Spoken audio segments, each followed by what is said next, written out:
যুক্তরাষ্ট্রের আকাশে আবারও দেখা গেছে ডুমসডে প্লেন বা প্রলয়ঙ্কারী বিমান।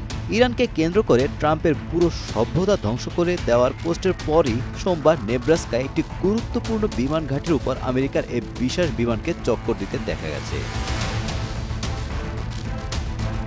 বোয়িং E-4B নাইট ওয়াচ বিমানটি মূলত পারমাণবিক যুদ্ধের সময় জাতীয় নিরাপত্তা কর্মকর্তাদের সুরক্ষা দিতে এবং সরকারের কার্যক্রম সচল রাখার জন্য তৈরি করা হয়েছে। আকাশে ভাসমান ইউএস স্ট্র্যাটেজিক কমান্ডের এই সদর দপ্তরের অবস্থান ফ্লাইট ট্র্যাকারের মাধ্যমে শনাক্ত করা হয়।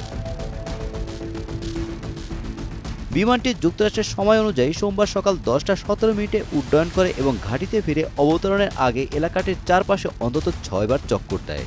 গত বছর ইরানের পারমাণবিক স্থাপনাগুলোতে বোমা হামলার 12 দিনের যুদ্ধ অভিযানে যুক্তরাষ্ট্র ইসরায়েলের সঙ্গে যোগ দেওয়ার মাত্র কয়েকদিন আগে এর একটি ফ্লাইট সবার দৃষ্টি আকর্ষণ করেছিল। জরুরি অবস্থার ক্ষেত্রে নিরবিচ্ছিন্ন গুরুত্বপূর্ণ কমান্ড, নিয়ন্ত্রণ ও যোগাযোগ নিশ্চিত করার জন্য নাইট ওয়াচ বিমানটি প্রেসিডেন্ট, প্রতিরক্ষা মন্ত্রী ও জয়েন্ট চিফস অব স্টাফদের প্রধানদের জন্য আকাশস্থ কমান্ড সেন্টার হিসেবে কাজ করে।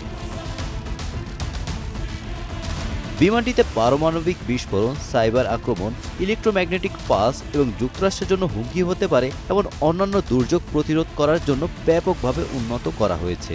এছাড়া এই বিমানে তাপীয় ও পারমাণবিক সুরক্ষা ব্যবস্থা রয়েছে এবং এর রেডোমে থাকা 67টি স্যাটেলাইট ডিশ ও অ্যান্টেনার কল্যাণে বিশ্বের যে কোনো প্রান্তের যে কোনো ব্যক্তির সঙ্গে যোগাযোগ করতে পারে। 3টি ডেক রুম, 18টি বাঙ্ক, একটি ব্রিফিং রুম, টিমওয়ার্ক এলাকা, কনফারেন্স রুম, কমান্ড রুম এবং একটি নির্দিষ্ট বিশ্রাম এলাকা থাকায় বিমানটিতে জাতীয় জরুরি অবস্থার ক্ষেত্রে একটি উড়ন্ত পেন্টাগন হিসেবে কাজ করার জন্য ডিজাইন করা হয়েছে। Golam Rabbani, Times today.